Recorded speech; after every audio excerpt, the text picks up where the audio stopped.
recording. Yeah, so we can do a table where we change the values of the variables. We have a few key variables here by certain percentages, and then look at the impact that that had on the net present worth.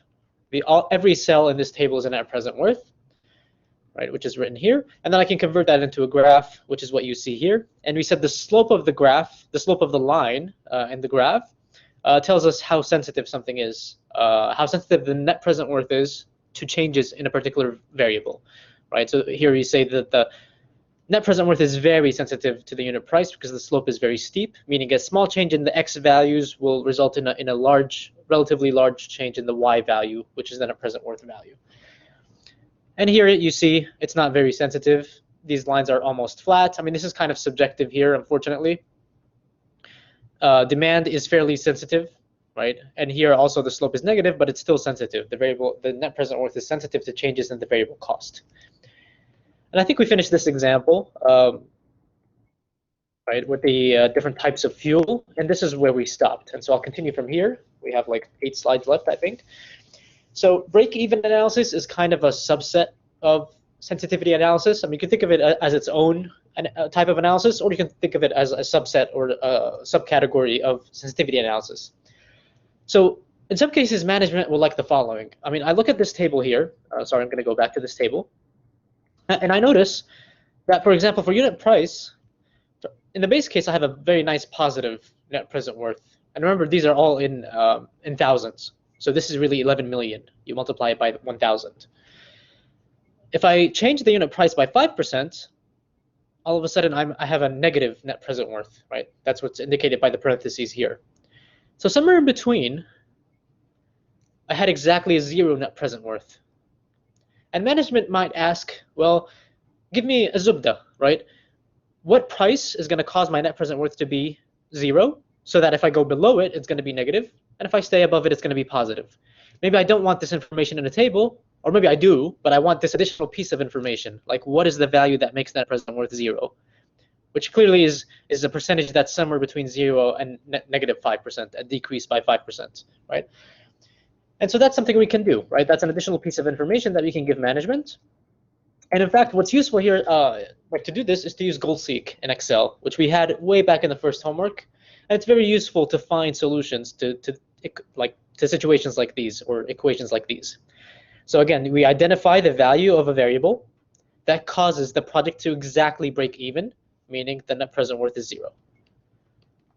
Right? That's what break even means, and that's where the name comes from. Because remember, break even means like inflow equals outflow. And so we can use the goal-seek function in Excel. For example, here's a question: how much sales can decrease below forecasts, like below the base value, before the project begins to lose money? And here, in fact, I'm showing you an example of like the window that you get from Excel when you try to use a goal-seek. So goal-seek works, roughly speaking, you have a cell which may have a complicated formula. Maybe this cell is based on a bunch of other cells, like you have your complicated calculations here, and then this is the net present worth, right? And you want this to be 0. You want to find the value of a particular variable. Let's say that variable is here. That makes the net present worth equal to 0. So after you fill out the relationships, the formulas in your spreadsheet, you choose goal-seek in Excel, and you're going to get a window that looks like this. In fact, the way goal-seek works is that you want to set a cell to a particular value, right? So you want to set the net present worth to be 0. And so that's what you see here. Set cell. I choose the cell that computes the net present worth. To value, I want to set it to 0, the break-even value. And that's why you see 0 here. How do you do that? Well, you have to change some cells in the process. And in this case, in particular, I want to change the cell that corresponds to the demand, the sales, right? So I find that cell, and this is the cell that I highlighted here, right? And I choose that cell. So this is the cell I want to change. This is my variable, such that I want to keep changing it until I find the cell, until I find the value of the cell here, right? That makes the net present worth equal to 0. And so these are the 3 inputs that you have to give the goal-seek function, and that will compute the break-even value. It's kind of similar also to the internal rate of return that we did, but this is using net present worth and stuff. So here's an example. Unfortunately, I mean, the example shows a spreadsheet, so I cannot go through it in a lot of detail, but hopefully it's not too difficult to see what's happening. So it's asking you to go back to 11.1, the example that we discussed, which was about, well, there was a company called Capstone. It's the example that I showed you the graph for just now, which is this one here, right? This graph, this table, I think this is Capstone. Let me go back to the statement of the, yes. I mean, this is example 11.1, Capstone. So it's asking you to go back to this example, and what is it asking us to do? Oh, so they determined from the sensitivity analysis that the change. Sorry, I'm getting a lot of notifications. Apparently, people are struggling to join, so it's throwing me off a little bit. But I think they're successful now. So we've determined from the graph that the net present worth is very sensitive to unit price, which we saw in the first row of the table. That was the example I gave. If you decrease the unit price by a little bit, you all of a sudden go from a positive net present worth to a negative one. And so it's asking you to find the unit price to break even. Okay? How do we do that? Well, we first need to set up our spreadsheet, right? And remember our spreadsheet, this is the spreadsheet that we did last time. All of these details, right, to find the cash flow. We have to include the unit price, the demand, the variable cost, fixed cost, taxable income, income taxes, all of that stuff until we get to our net cash flow. And then from the net cash flow, I can compute the net present worth, which we see is computed here in this cell. Okay, it's a little bit small, but this is kind of what's happening. We're taking our cash flow that we got from example 11.1. We're computing the net present value, which you see here is using a function in Excel, MPV. Okay, so this is the cell now that has the net present value, and this is actually the cell that I want to make 0, right, in order to find the break-even point by changing the unit price. And so here I have my inputs. I'm summarizing my inputs here. Right. So if I look at unit price, it's this cell here. So this is the cell I want to change by changing cell. So this is the cell I should select here by changing cell. And I want to set the net present worth cell to be 0. Right. So 0 I input, and then I select the net present worth cell. I hit OK, and it's very quick. Usually you'll get a solution like that. Actually, we don't see the solution here, or do we? No, maybe I think this is the solution. 76.62. This is the unit price that makes the net present worth equal 0. At least I think it is. Let me just go back to the table to see if I can. What was the net present worth value? Yeah, so it was $80 in this example, I think. Double check. Unit price, yeah, well, it was 80,000, right? The table is in thousands, but it was 80. And what we found in the net present worth is if we decrease that to about 70, what was it, 76.62, which is here, the net present worth is equal to exactly 0. So that's our break-even value. And that can be given to management as an additional piece of information, and they can do whatever they want with it. They can decide maybe this is too close to our forecast, so maybe like if it's off by a little bit, I'm not gonna be profitable, so maybe this is a very risky project, so I will not maybe accept it, right? Whatever they want to do with it. Now, in the last section of this chapter, we're going to talk about a different type of analysis called scenario analysis. And in fact, this fixes at least one of the issues, kind of at least. It fixes one of the issues with sensitivity analysis, which was that you can't change 2 variables at the same time. I mean, you can, but it's not really within the domain of sensitivity analysis, right? So scenario analysis addresses this, and it allows for a combined change, simultaneous change, in 2 or more variables. So you say a unit price increases, my demand also decreases at the same time, let's say, and maybe a third variable changes. And so that's why you have scenarios where you have different combinations of variables changing, and that's where the name comes from, scenario analysis. And so we want to evaluate the project in different scenarios again. And usually we'll use 3 scenarios. We'll use the base case again, which is the most likely scenario. So these are the forecasted values. But we'll also use the worst case and the best case. And so that gives me a nice range. What is my worst case? What is my best case? What is my base case? And usually, for example, you can think about cases where all 3 are positive. You may choose, you may think, oh, okay, even in my worst case, I'm going to be profitable. So that's great. Life is not always that nice. So sometimes your worst case is negative. Your net present value is negative. Your base case is positive, maybe, and your best case is positive. Unfortunately, we don't tell you how to make decisions in that kind of situation, but maybe that's someone else's job. So let's look at an example. So again, this is capstone, the same example, but now we're looking at it from a different perspective. So the input variables or the parameters of this example are exactly the same as before. And you remember we had this table from before. I told you it's going to be useful later. Now, if you don't remember, I'll just remind you what this table is. The way this example was presented is that for each variable, for each key cash flow variable that you see here, they had a range of values between a low value and a high value. And also in between, a most likely value, which is the forecast. And they do this for all the 6 variables that we have here.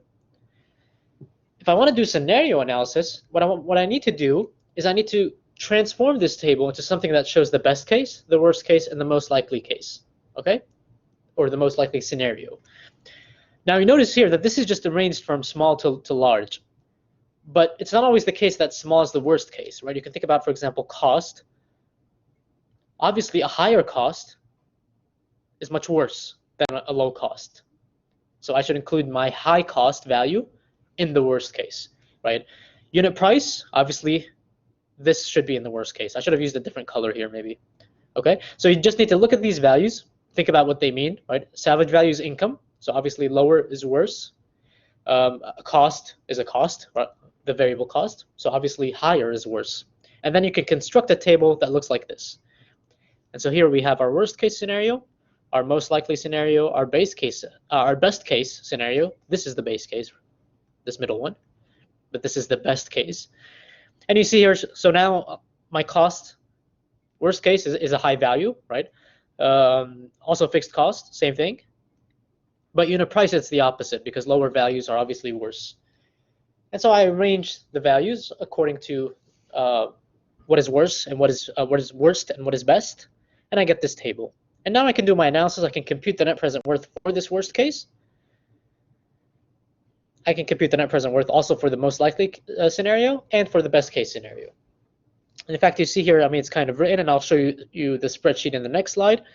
Worst case scenario, well, they're telling you that it looks like the next table, which I haven't shown you. It's in the next slide. And basically what's going to happen, and we'll look at it, it's in the worst case, Capstone would lose the entire investment made in the project and also suffer a negative rate of return, okay? Negative 24%.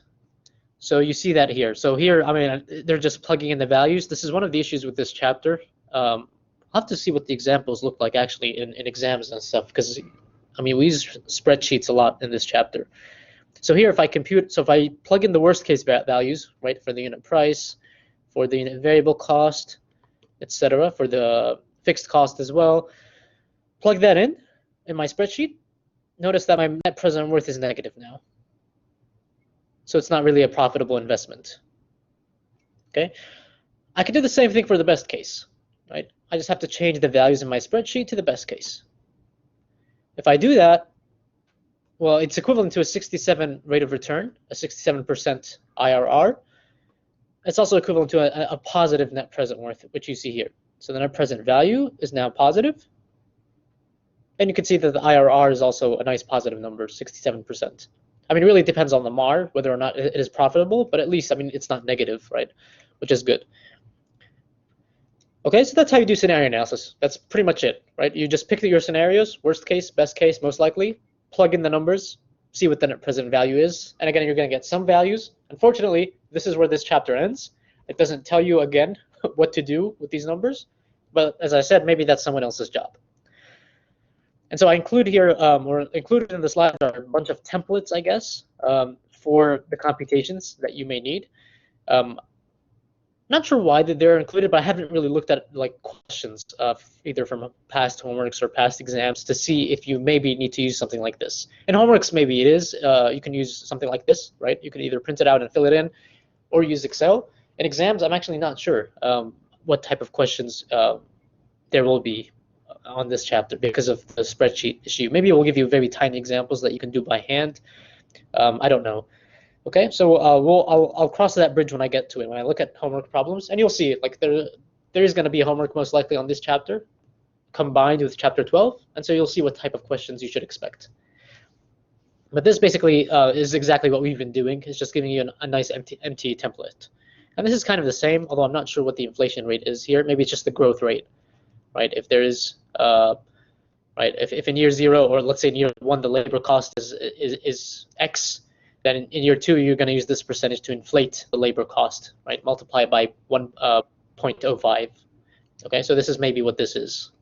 If there is growth in any of these values, you can include a column that looks like this.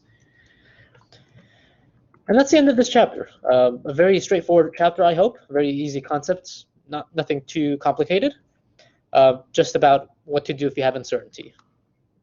Funny enough, without using probabilities. Right. So this is taken from chapter 11, and you're free, of course, to read the chapter in its entirety. Right. To read the bit about probability if you care about this stuff. All right. So that concludes chapter 11. I'll switch to chapter 12.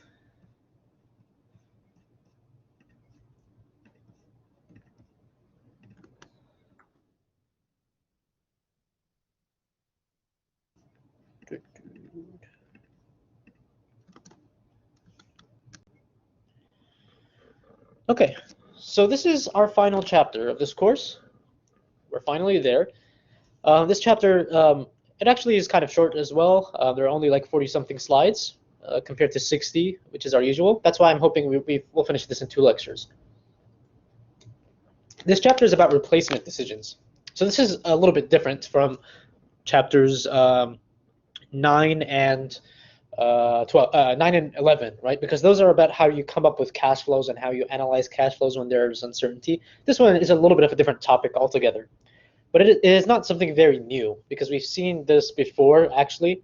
It's just adding new terminology, new context, and a couple of new concepts.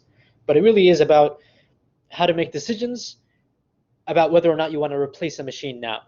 Right, so you have maybe a machine or an asset. Maybe it's not a machine, maybe it's some sort of asset, right? A vehicle, whatever. And you're facing the decision, the following decision: should you keep the asset, right, until the end of its lifetime, let's say, for the remaining 3 years of its lifetime, or is this a good point at which you want to swap this asset for a brand new one? Maybe because of new technology, maybe because it's already costing you like more and more like a higher and higher amount in maintenance, and so you want to see if you bring a brand new one, if that's going to make you more profitable. It could be for a number of reasons, right? Because every machine, every asset has to be replaced. The question is when you do that. Do you do that now? Do you wait for 1 more year? Those are the types of things that we'll see in this chapter, and we've kind of already done this before in chapter 5 and 6, maybe even 7. But this is, again, just adding new terminology and a couple of new concepts. And again, I'll emphasize, for those of you who joined late, we do not cover, similar to chapter 11, we do not cover the entirety of this chapter. We only do sections 12.1, 12.2, and 12.3. All right, so let's look at the objectives as usual.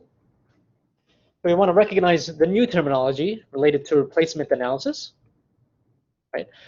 We want to understand the basic approaches that we use to analyze these replacement problems. So these are called replacement problems, right? Do you want to buy a new machine to replace your existing one, or do you want to continue using the existing one? And so again, this is a special case of like things we've covered in chapter 5, but because of the concepts and the terms, we're sort of digging into it a little bit more. And also we want to be able to determine something called the economic service life of a project. I'm not sure actually before if we just used service life or if we used economic service life, but it was just given to you, right? The economic service life of this machine is 5 years. I'm not sure if we used the word economic before, and I didn't have a chance to look if that was the case, right? Maybe the word economic is new. Maybe it wasn't new, but in the previous chapters, you were actually just given a value, right? The economic service life of a machine is X number of years. Here, we're actually going to find the economic service life of a product or of a machine or of an asset. And we also want to learn how to apply replacement analysis when we have an infinite planning horizon. And related to that is how we conduct something called marginal analysis. And we'll see what that means. Right? So these are the sections that we cover. I think these are the titles of the sections. Replacement analysis fundamentals. Right? So these are the section where we introduce the terminology and a couple of concepts. Economic service life, how do we find the economic service life of a machine in terms of number of years, let's say. And also how we do replacement analysis when the required service period for the machine or for the asset is very long. So we first start with the terms that we're going to introduce. So for some reason, the terms that they use, as you can see here from the first two terms, are WWE or boxing inspired, right? So the machine that you currently have that's operating, this is the old or the existing machine, is called a defender because it's trying to defend its title, I guess, from the new machine that's trying to enter the ring and claim superiority and kick that old machine out of the company or out of the factory, right? So the challenger is the new machine, the defender is the old machine. It's kind of nice because it's very easy to remember this, right? Instead of maybe using old and new. I mean, old and new is also easy, but maybe this is funnier in a way that helps it like stick in your mind. And usually, by the way, the challenger is the best available replacement machine. So I mean, it kind of supposes that you've already done your analysis, picked from among the new machines, you pick the best possible one. That is your challenger. That is going to compete against your defender. Another term is the current market value, which is the selling price of the defender in the marketplace. So this is how much value your defender, your old machine, is going to get you if you go to the market and try to sell it. So Mazen says he likes the analogy. Yeah, I mean, I like it too. It's kind of funny. Sunk cost. So what a sunk cost is, if you haven't heard this term before, is a cost that is already sunk, right? Which is not saying much, but it's a cost that you've already paid in the past. And so you cannot change the fact that you paid that cost. So any future decision that you make is not going to have any impact on that cost. I mean, let's say you buy a machine, you've already paid for it X number of dollars, right? And at time t, let's say where t is greater than the time of purchase of the machine, you do not have any influence on changing the value that you already paid. So that value is kind of sunk. It's gone, right? You may have also heard of the sunk cost fallacy, which is a fallacy means like, I don't know what the equivalent word in Arabic is, but it's like an error in thinking, let's put it that way, right? And logical thinking. And so sunk cost fallacy is when you say, oh, I've already invested in this project so-and-so, like $2 million, therefore I should keep spending, even though it's not profitable now. If I keep spending, maybe it will be profitable later, especially if you have no evidence for that, right? The rational thing to do, of course, is to stop and cut your losses. Just because you've sunk this amount of money in the project, I mean, that doesn't justify you spending more and more money if you're not getting anything out of it, right? So that's what sunk cost means. Trade-in allowance, we've seen this before, right? If you trade your old vehicle in for a new vehicle, right, the dealer will give you an allowance. He'll say, it's kind of like purchasing your old vehicle for X number of dollars, and that goes it becomes a credit against the price of a new vehicle, let's say. Okay, and so here you see it's the value offered by the vendor to reduce the price of new equipment. So the vendor is going to take your old one and is going to reduce the price of the new one by a certain amount, equivalent to the value of the old one. All right, so let's see an example where we identify these concepts. I mean, unfortunately, here we actually have to read in order to find the key variables. So here, a production engineer in some furniture company is considering replacing an industrial forklift truck, right? Again, the forklift is the thing that moves pallets. It has two prongs. This was purchased 3 years ago for $18,000. So you notice immediately, I mean, this is the purchase price. This is kind of a sunk cost. I paid for it 3 years ago. This is sunk cost. Also, I can be specific and call this the original price or the original purchase price, right? I'll continue reading. So again, the only goal of this example is to identify these concepts, these terms, and what their values are for them. There's no computations here. The truck was being used to move assembled furniture from finishing department to the warehouse. That's not really important. The truck recently has not been dependable. Okay, so it's started to give them some problems and has been frequently out of service while awaiting repairs, a situation that eventually cost the company $3,000. Right, so I'll just highlight this maybe for the moment. I'm not sure if I'm actually going to say anything about this. I don't think so, actually. But this is another amount that we have. Maintenance expenses were rising steadily. So that's maybe what's causing the concern. Maybe they're thinking about replacing it now because it keeps on increasing them. It keeps on costing them an increasing amount in maintenance. When the truck was not available, the company had to rent a new one or had to rent another one. In addition, the forklift truck was diesel operated and workers in the plant were complaining about the air pollution. If retained, the truck would have required an immediate engine overhaul to keep it in operable condition. Okay, so this is just talking about pollution, and so if they keep it, it will still cost them in terms of air pollution. This overhaul of the engine would have neither extended the originally estimated service life, so even though they're changing the engine, it's still gonna be completely obsolete or deteriorate completely by the end of its useful life, unfortunately. And even that change did not increase the value of the truck, maybe because it's so old that even if you change the engine, I mean, it's not gonna boost the value. Steve, this production engineer, has found that the current truck, the one they have, has a book value of $0, right? So this is maybe another amount that I'm gonna circle, but we've already seen this in chapter 9, right? The book value. And if a book value is 0, it means the total depreciation is equal exactly to the cost basis, right? Meaning the full cost basis has been depreciated. And so that's why you see here it says fully depreciated. But that's not the same, as we said, as the market value, because even something is depreciated according to your financial books, but if you go and try to sell it in the market, it may get you some money, right? The depreciation is mostly for tax purposes. So these are two different things. So you see here, the market value is still a decent $7,500 today. Okay.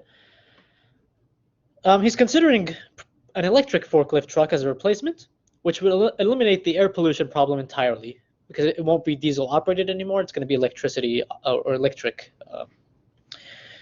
The new electric lift truck is quoted, so this is the price that they're quoting, right? The $20,000. But the dealer is going to allow Steve $8,000 as trade-in on a new truck. So this is the trade-in allowance. So I'll highlight this and I'll write it down here. And you see here, this is not necessarily equal to the market value, and sometimes it is maybe inflated. You see here, 7,500. But the dealer says he's going to give you 8,000, and the reason is because, I mean, the dealer wants to sweeten the deal, right? He wants you to buy the new machine from him, and so he will inflate the market value a little bit, and he will give you a little bit more than the market value. But maybe he's also inflating this here, but it's just like a kind of psychological thing, most likely. What values for the defender are relevant in our analysis? Well, we just need to identify the terms, and I've already circled them here, but I have them on the next slide. Book value may be relevant. I'm not sure actually if it is, but it's highlighted here. Market value is relevant. This is one of the terms that we covered. And also the trade-in allowance here is relevant. Okay. Original cost was 18,000. That was way up here. This is the sunk cost because it's already paid 3 years ago. Market value is 7,500. Book value is 0, and then trade-in allowance is 8,000. Okay, so we're just identifying the terms and their values here. Yes, Mazin? Yes, doctor. In the context here, in the example, when we say the market value after the asset has been fully depreciated, does that mean that it is the same as the salvage value? Yes, more or less, yes. Unless maybe, I mean, you're told otherwise, generally speaking. So this means market value by definition means if you go to a market, how much you will be able to sell it for. And so yes, that's exactly what the salvage value is. So if you sell it today, this is how much you get for it. That's S basically. And in fact, I think we'll see that in the examples later. We're just going to take this value as S. Okay, thank you. You're welcome. All right, a few other concepts, although, I mean, really it's not anything new. Operating costs. So what are the operating costs that go into operating a piece of equipment? Well, they may include these elements, right? Repair, maintenance costs, the wages for the operators, the cost of materials, the energy consumption, right? We looked at chapter 11 where we saw the different options, electric, LPG, diesel, and maybe gas or something. So they have different rates. And so all of those go into determining the operating cost for a machine. And remember, operating costs are usually annual. And we'll see some examples later. We've already seen this in chapter 6. But the main question you're asking is the following. If you're trying to purchase a new machine, I mean, the question you're asking is, well, if I purchase the new machine now, it's going to cost me some money. There's an investment involved in buying this Challenger. not the Dodge Challenger, the machine, the Challenger machine, right? And the question is, how much, like, I have to look at the savings that I get from making that decision, and I have to make sure that the savings justify the initial expense, right? The savings that I get from purchasing a new machine now justify or offset the initial investment cost of buying the Challenger. That's kind of the key concept, and we've seen how to do this before with cash flows and things like that, so it's not really new. Replacement projects, right? So I guess this is maybe a term as well, are decision problems that involve the replacement of existing, obsolete, maybe because of technology, something is obsolete, يعني خلاص عفى عليه الزمن أو الدهر, or worn out assets, right? Meaning something is deteriorated, sort of beyond repair, maybe, or maybe not beyond repair, but repair will be costly, so you still want to consider replacing it. When should the existing equipment be replaced with more efficient equipment? Again, this is kind of asking the same thing. And here it's a question of when, notice, not if, because it's going to be replaced. The question is just when. When's a good time to do it? And we're going to look at three aspects of the replacement problem. We're going to look at two approaches for comparing the Defender and the Challenger. And also, this is the next section, which is determining the economic service life of an asset. And then finally, doing replacement analysis when the required service period is long. Okay, so let's start with the first one, which is approaches for comparing the Defender and the Challenger. We have two approaches here, right? One is called the cash flow approach. One is called the opportunity cost. What's the difference? The cash flow approach, so let me just step back maybe. The difference is how you treat the value, right? So for the Defender right now, if you sell it, if you make the decision to switch to a new machine, right, to get the Challenger instead of the Defender, in that case, you're going to sell your Defender for a salvage value. The difference between these two approaches is in two things: where that salvage value is put, and we'll see what I mean by that, and the interpretation, of course, of that salvage value. That's the same thing, right? I'm just saying the same thing in different ways. The second thing is the cases that you use this for. And actually, the cases that you use this for are different because of the different treatment of the salvage value. So let's see what I mean, and then we'll look at examples. So in the cash flow approach, the proceeds, or the amount of money that I receive from the sale of the old machine, again, like Mazen said, you can basically think of this as a salvage value. I put it as credit towards purchasing the new machine. Okay, so just keep that in mind. So I say I'm selling the old machine for $5,000, let's say. That's going to go as credit, and it's going to reduce my price of the new machine, of the Challenger. On the other hand, the opportunity cost approach is going to say, I'm going to take a different perspective on this. I'm going to treat that same value, the $5,000, right, as an investment that is required to keep the old machine. So notice here, I'm talking about the old machine. Here, I'm talking about the new machine. So here, it's credit towards the, or against the new machine. Whereas here, it's saying, oh, if I sell the machine now, the old machine, the Defender, I'm going to get $5,000. So I can think of it as like, if I keep it, right, I'm foregoing that $5,000. I'm not getting it because I'm not selling the machine. And that's kind of a cost. That's an investment cost for keeping the old machine in place, right? So it's a difference in perspective. But as a consequence of this difference in perspective, you can use, you can use this only for cases where both the Defender and the Challenger have the same service life. And there's an explanation to why this follows from the first point, but I'll not go into it for the sake of being brief, okay? But just know that for the cash flow approach, if you do this treatment of the salvage value, you can only use it when the Defender and the Challenger have the same service life.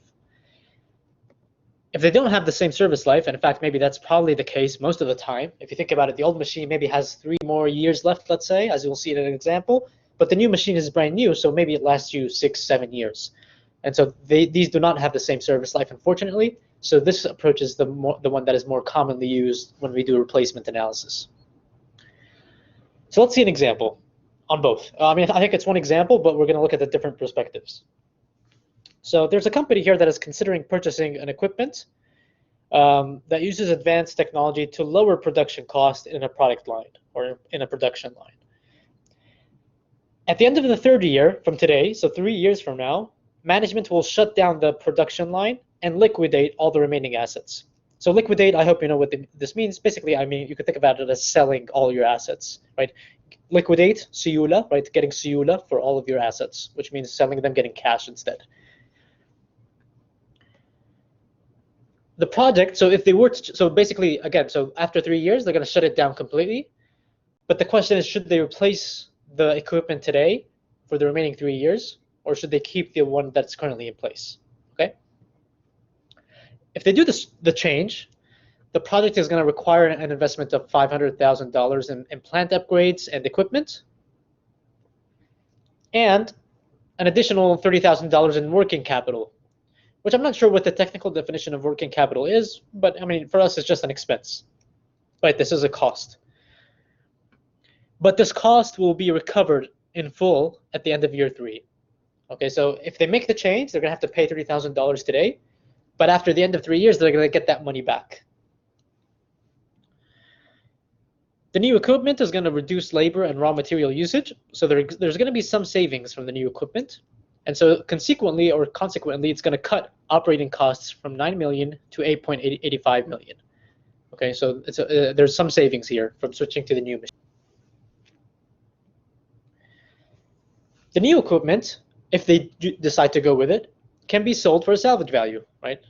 Which is $150,000 at the end of year 3. Because remember, 3 years from now, they have to sell everything. They have to shut down whatever they have, old, new, doesn't matter. If the new equipment is purchased, then the old equipment can be sold to another company for $170,000 rather than be traded in for the new equipment. Maybe because that's better for them, right? They sell it, they find, instead of trading it in, they find another company and they agree on this $170,000 as a sale price, and then they can get that as salvage value for the old machine today, right? Because this is, again, if the new equipment is purchased, meaning if they make the decision to switch today, so the salvage value is today for the old machine, for the Defender. If you keep the old machine for 3 more years, then it has its own salvage value at the end of 3 years when the plant is completely shut down. The salvage value is only going to be $70,000 in that case. So we have 2 salvage values for the Defender, and then we have 1 salvage value for the Challenger, which if you think about it, I mean, it makes sense because there are these 3 possibilities. Either we get the new machine and we sell it after 3 years, meaning also that we sell the old one today, and so it has this salvage value, or we keep the old one until the end of 3 years, and then it will have this salvage value. And you're also given that the discount rate is 10%. Okay, so here's kind of a summary again. After 3 years, the line will be closed.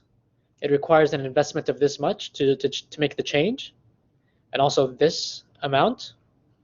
But this amount is going to be recovered at the end of year 3, so I'm going to get this back if I make the change. I'm going to get some savings, you see here. And these are the salvage values that we just went over just now. Right? These 2 are for the old machine, and then this one is for the new machine, the Challenger. And so now let's draw the cash flows of both cases. So looking at this, you see here what happens if we keep the Defender for 3 more years. Well, if I keep the Defender, the machine that's currently in place, for 3 more years, I have to pay 9 million in operating costs because that's my current operating cost. All right. And what else? If I keep it for 3 years, the salvage value after 3 years is going to be $70,000. This here is associated with the change, right? So I'm not going to include that here. This is also associated with the change if I make the replacement. Same thing for this. Same here, and also same here. Okay, so this is for the old machine, but this is only if I buy the new machine today. And so the only 2 values that I have really are the 9 million and the 70,000. And 3 years because the line is shut down after 3 years, and I indicate my operating costs here, and I put the salvage value here as income. So that's for the Defender. Now for the Challenger, and here notice that we're using the cash flow approach. And remember what we said. If you're using the cash flow approach, if you make the switch to the Challenger, the salvage value of the old machine is right now, at time 0, when you make the change, is going to be a credit against the new machine. And so let's look at what happens there. So for the challenger, maybe it's easiest. Well, I'll start from left to right, and then I'll maybe talk about the blue part later, because that's the more important thing. So here, notice that if we make the change, we have to pay $500,000, which was given here as an investment. And also I had this $30,000, which I have to include also as a cost, right? So these two are costs. But remember what we said about this 30,000, I'm going to get it back after the 3 years, and that's why you see it here again. What else do we have? Well, the new machine, the Challenger, if I keep it for 3 years, it can be sold for 150,000 at the end. And so that's what this value is. And then we have the operating costs, which are just annual, and that's this value here. This is the operating cost of the Challenger. And so I will indicate that here. And so that kind of completes the cash flow. The only missing part is to deal with the salvage value of making the change, right? And if we're using the cash flow approach, it is credit against the cost of buying the new machine, the Challenger. And so you see here, I included it as income. And notice here, I use the salvage value of the old machine today, which is the $170,000 dollar amount that you see here. Okay, so this is what the cash flow approach does. Now I'm ready to analyze things, and basically I can use net present worth, I can use the annual equivalent criterion, chapter 5, chapter 6, maybe even chapter 7. I can use any of those approaches that I want. In this case, I think we're going to use the annual equivalent criterion. And in fact, I think we're going to use, because here you see we don't have revenues, almost everything is a cost. Salvage value, again, we said we can treat that as cost. And so we're going to use AEC, if you remember what this is, annual equivalent cost. Okay, so that's what's coming on the next slide. So let me just erase this so you see the picture clearly. And we're going to basically compute. I mean, you could do multiple things. You can compute the net present worth of the defender, of this cash flow, compute the net present worth of this, pick the better one, right? Or you can do AEC, which, I mean, you see here. Although here we're actually going through the present worth, so I'm not sure why they wanted to do this. Maybe because it's more common in machine problems and replacement problems to use AEC.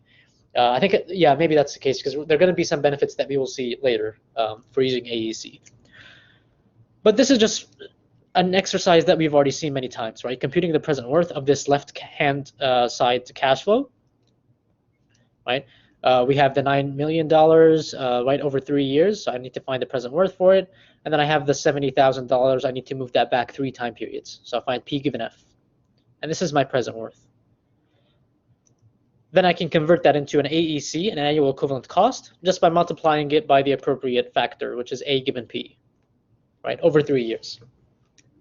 Notice, of course, by the way, that here they both have the same number of years, the same service life or useful lives, okay?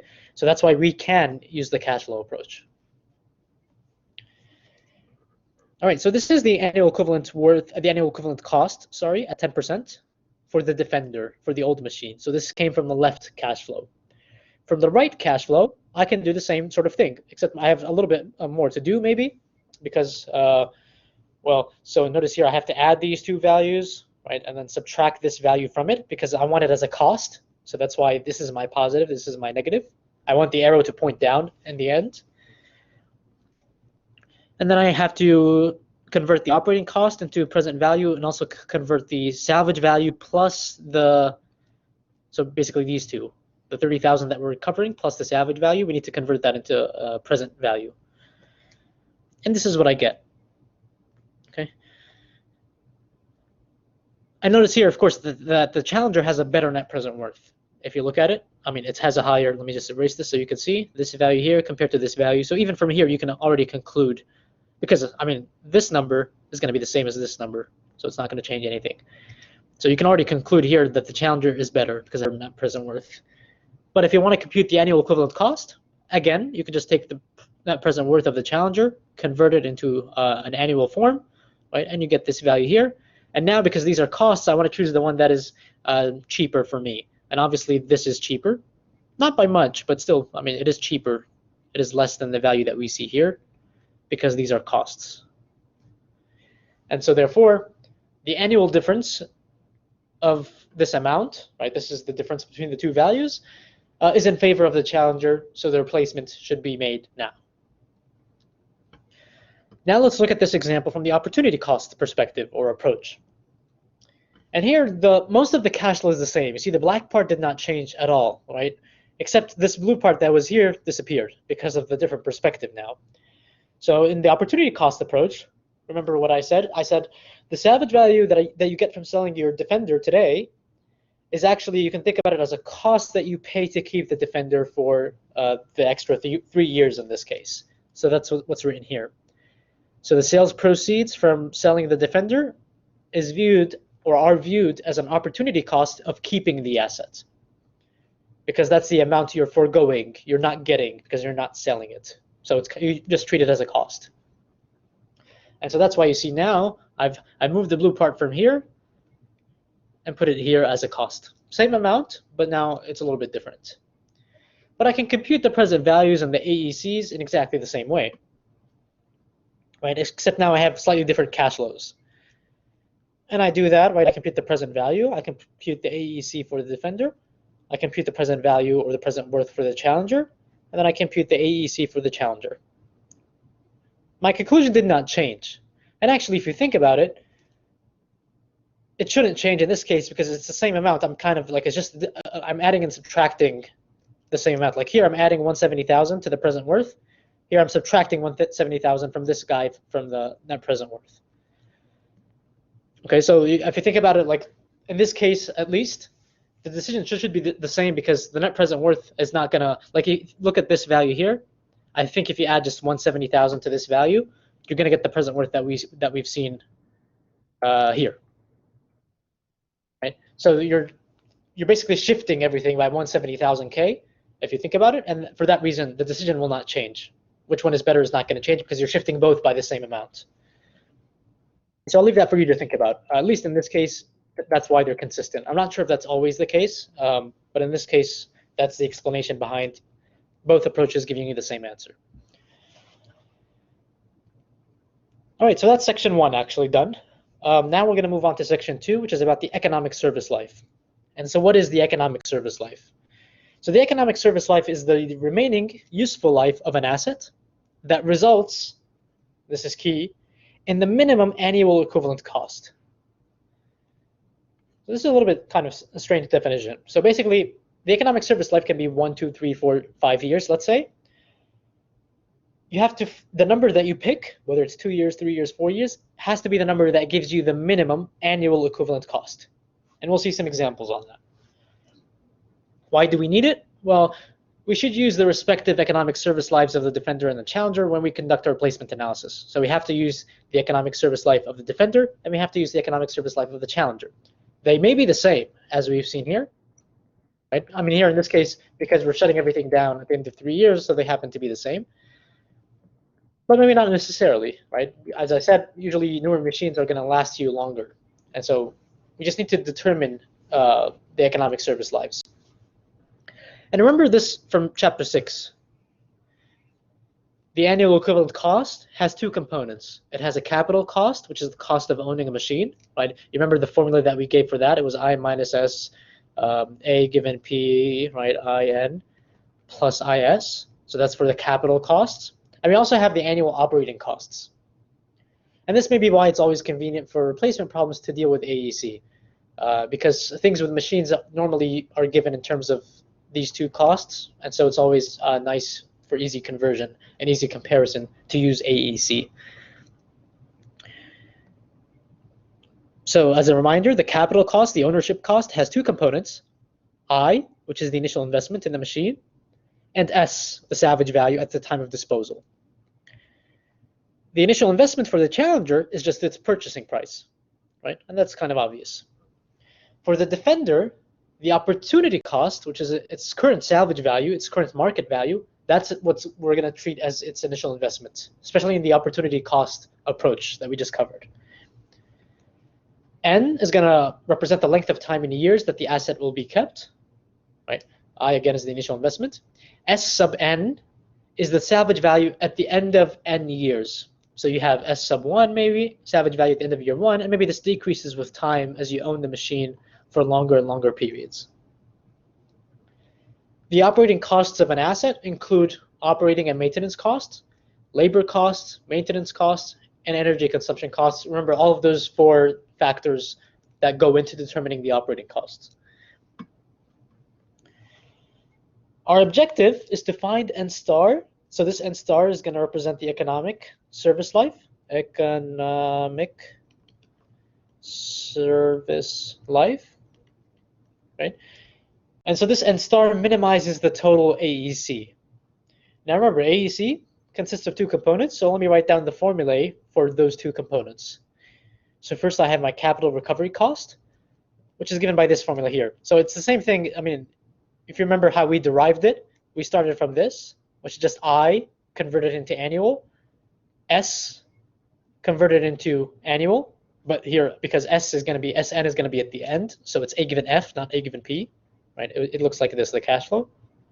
This is my Sn, this is my I, right? And then we derived this expression from it.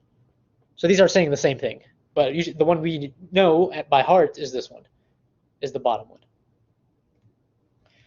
Operating cost? Well, here the operating cost is basically, I mean, you can think about this in multiple ways. So here they're finding the present value. So let me draw parentheses around this. So OCN is the operating cost in year N. They can be different, right? They can be the same, which makes your life very easy. In that case, it's already annual. You don't need to do much. But if they're, let's assume they're not. Let's assume they're different, right? The operating cost in year 1 is 2,000, year 2 is 3,000, etc. So you take each operating cost, convert it into a present value, add them all together. This is going to be your total MPW, and then convert that into annual, right? And that's going to be your annual operating cost. Or you could do it term by term if you want to. It's the same thing. Oops, what did I do? Okay, erase pen. Right? If you can also do it term by term, right? You take each operating cost and convert it into annual. Take each operating cost, convert it into annual, and then you add the annual bits together, right? It doesn't matter. This is just finding your operating cost if it's not given in annual form. So this is a general formula for finding the annual operating cost. And now the AEC is just the sum of these 2, right? So capital cost plus the operating cost. And remember, we want to find N star, we want to find the number of years that minimizes the AEC. That's going to give us the economic service life. So these are the formulas: capital cost, operating cost, total cost. And this is the objective, is to find N star that minimizes AEC. Now, without going into the math, the details, just know that in most cases, the operating cost function is an increasing function with time. So here, this plot, what you see here is the AEC versus the useful life versus different values of N. And remember, we want to find N that minimizes AEC. But if I look at just the operating cost, what I'm saying now is this is normally an increasing function, because as more time passes, you need to invest like in more maintenance, repairs, etc. So that's why you see these black dots are increasing. And generally speaking, and you could think about this maybe in your own time, the capital recovery cost is a decreasing function of N. AEC is the sum of these 2 curves, right? So this point here is the sum of this point here and this point here, and so on. Because of these 2 common things that happen, one is increasing, one is decreasing, the sum of the 2 is very likely, and almost always, at least for the case of for the purposes of the book and our examples, it's going to be a convex function, right? I don't know if you know what a convex function is. I think you know from calculus, but it looks like this, right? It like opens upward, right? And it has a minimum. And in this case, actually, I think maybe even in most of the examples in the book, it will be a unique minimum, which makes it a strictly convex function, not just a convex function. But that's math. We don't want to go too deep into that. Just know that in most examples, pretty much all of them that you will see in exams in the book, it assumes that this is increasing, this is decreasing, therefore the sum is convex, and therefore we have a minimum. That's the important thing that I want you to know. And so you see here, this AEC function has a minimum, and the minimum is right here, right? This is sort of the bottommost part of the bowl that you see. And if I drop a line down onto the x-axis or the n-axis, this is going to be my N star because it minimizes the AEC. And in fact, the way we'll find this is by trying values, right? I try 1, year n is equal to 1, right? I find what the AEC is. I try n is equal to 2. I notice that it's still decreasing. I try n is equal to 3, still decreasing. I try n is equal to 4, still decreasing. I try n is equal to 5. Oh, now I've increased because my function is convex. So because I've increased, خلاص, I stop at n is equal to 5 in this case. Is there a question?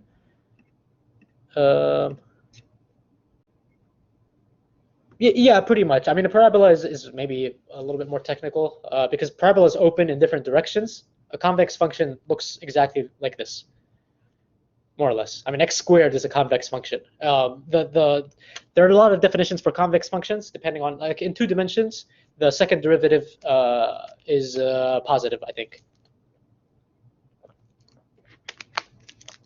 And so if you take x squared, second derivative, right, it's going to be positive, which is 2, right?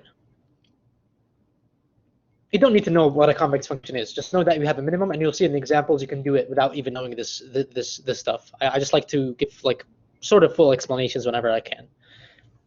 And it helps some people memorize things. If they know what a convex function is, you may be able to memorize and to visualize things more easily. But it doesn't really matter. So don't worry if you don't understand what a convex function is. So here's an example, and you'll see the examples are going to be very easy. So a company is considering, again, buying a new electric forklift truck that would cost this amount. So this is I, right? This is the cost, the initial investment cost for the Challenger. It has an operating cost of $6,000 in the first year. And it has, I'm not sure why have is written here. It should be has. A company's, in any case, it has a salvage value of $14,000 at the end of the first year, right?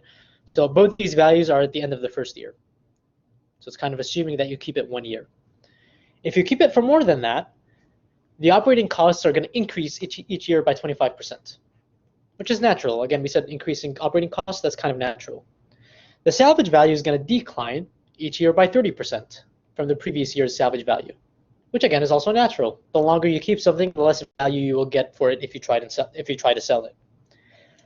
The truck has a maximum life of 8 years, so this is sort of the maximum value of N that you can have for this truck. The firm's required rate of return, its I, is 12%. Find the economic service life of this new machine, right? Find N star. And remember what we said, we need to find the annual equivalent cost, which consists of 2 components, capital cost and operating cost. And then I need to try different values of N.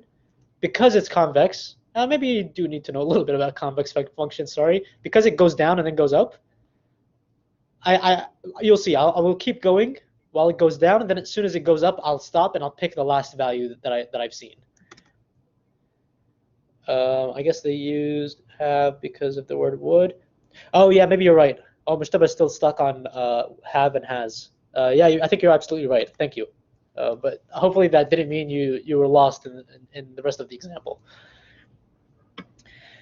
Okay, so let's see how we do this. So I'm just going to try different values of N, and remember, N can go up to 8. So here you see the different cash flows. N is equal to 1, right? This is the salvage value at the end of the first year. Sorry, this is the salvage value at the end of the first year. What was I saying?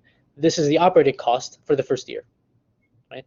And what did the problem what did the problem say if I extended the lifetime? So if I used it for 2 years, the salvage value is going to decline. So you see here, this is a little bit less, and you can compute that it's less by 30%, I think.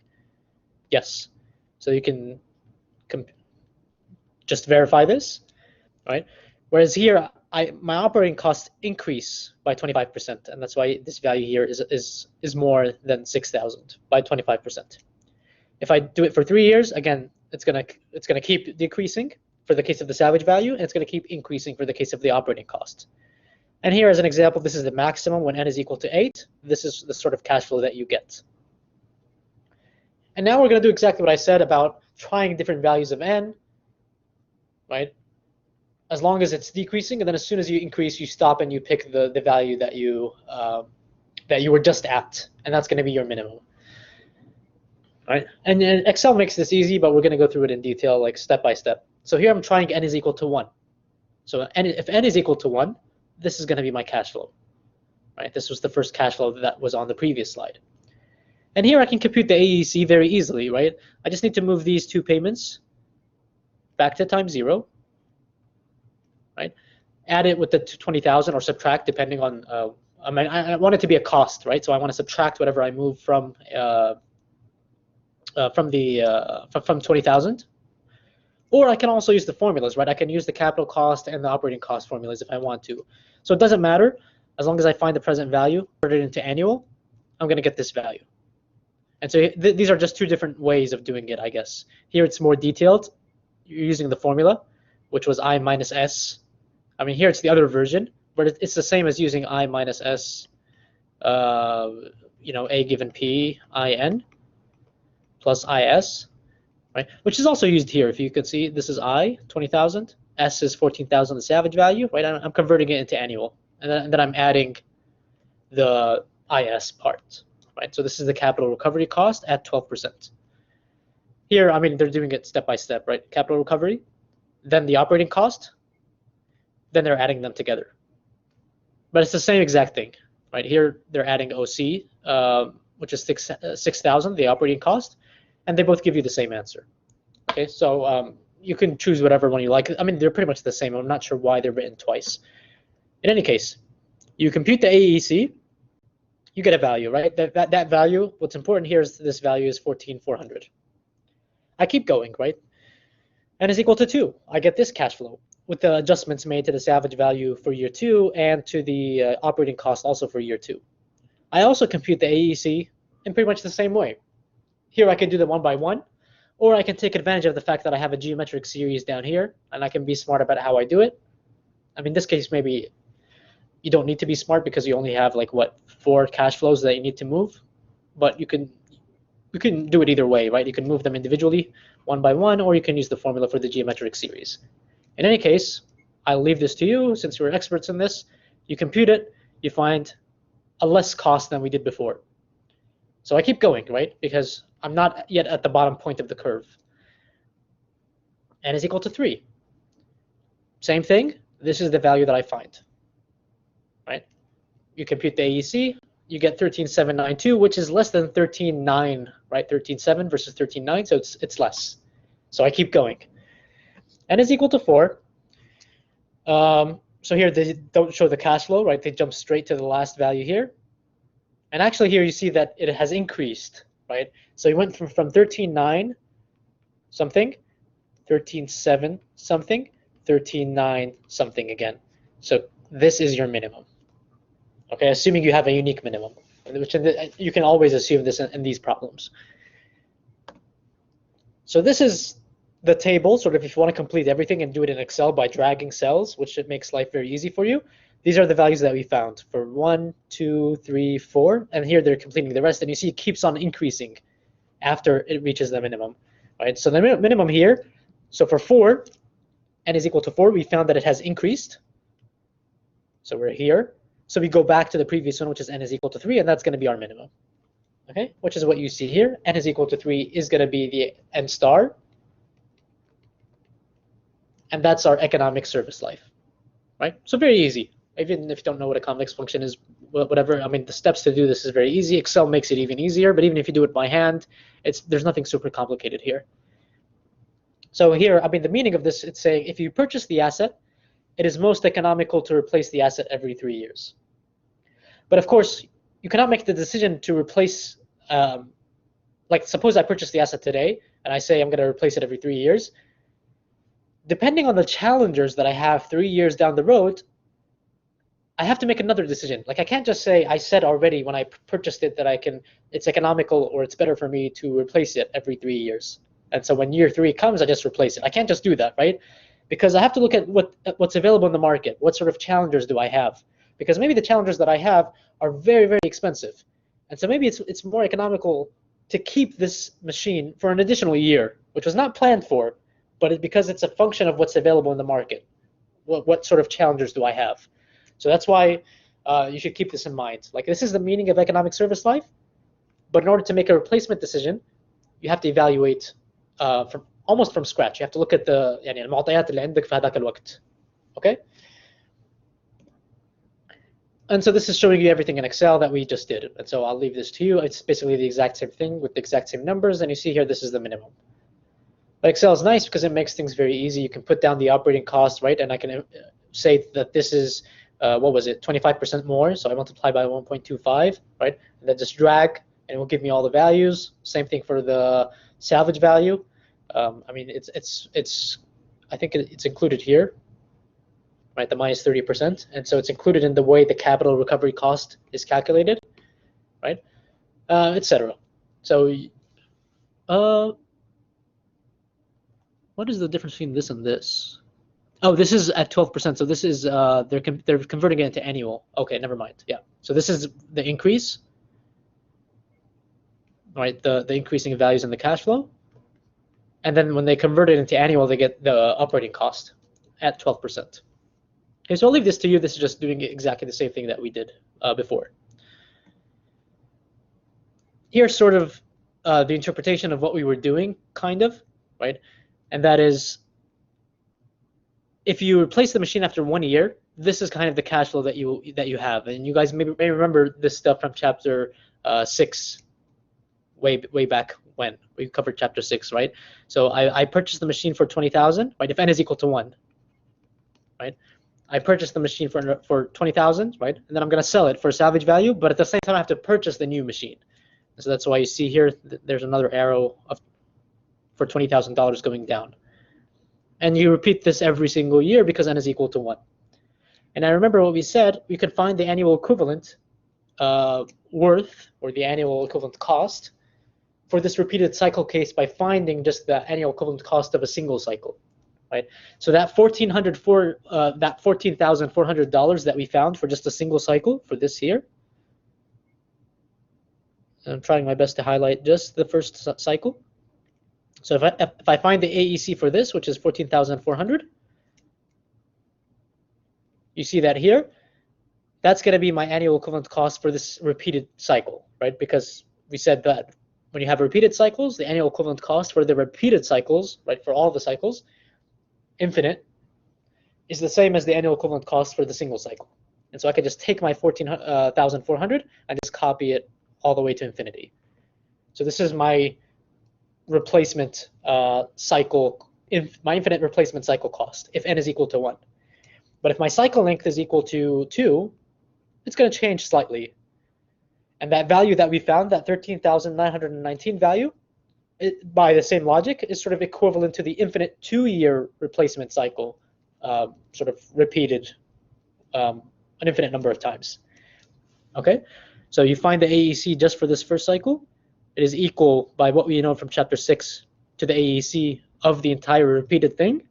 And so therefore, this is kind of what we're saying, is that every year I pay this amount to replace the machine, or to replace and operate the machine, right? This is the annual equivalent worth of what I'm paying, or the annual equivalent cost of what I pay. All right, so we actually have only 15 slides to go, but we're not going to be able to finish today. But I think that should mean that we should finish everything for sure by next class, because I don't think even we'll take the entire class to finish it, even with the quiz. So now that we know how the economic service life of an asset can be determined, I'll just tease where we're headed, and then we'll stop. The next question is to decide, again, should we replace the challenger? Should we replace the defender with the challenger? Is now the right time to do that? In order to do that, there are a number of factors that we should consider, right? Technology is one of them, an obvious one, because the machine that you have may be so old that you need to keep up with technology, so you need to replace it. Your planning horizon, right? You remember we saw in the example, the plant was going to shut down after 3 years. So that may be different in some cases, so you have to take that into account also. That's an important variable that you need to consider. And also all the relevant cash flow information, which is, I mean, pretty obvious. You have to know what the costs are in order to make a decision. Right, so what is a planning horizon? Well, the planning horizon is the service period that is required. Do you guys remember the required service period, which may be different from the service life of the machine? Right? It's just how many years you need your asset or your project in place for. So this is the required service period by the defender and the sequence of future challengers. We'll see. I think we'll see what this means. A sequence of future challengers. I think it just means that there's a required service period. You need the project for, let's say, 10 years. So whether you keep the Defender for its remaining 2 years, let's say, after that you will need to buy a new Challenger. Let's say the new Challenger is only good for 4 years, right? So you need another Challenger after that to finish the remaining 4 years. I hope you guys see what I'm saying, right? If the required service period is 10 years, right? Let's suppose your old machine is only good for 2 years if you decide to keep it, right? So this is the Defender. And I'll stop right after this. I just want to finish this point, right? And then you need to buy a Challenger. Maybe here you're going to replace with a Challenger. But the Challenger is only good for 4 years, right? So that's going to take you until time period 6. And then you need to do another replacement here, right, for a new Challenger, and that's going to take you until you finish the required service period. And so that's what this means. Buy the Defender and a sequence of future Challengers. Here we had 2 Challengers. Okay, so we'll pick up from here next time, and I think we'll finish the material for this course next time, inshallah. So thank you so much, and I'll see you guys in 2 days. Remember our quiz, please.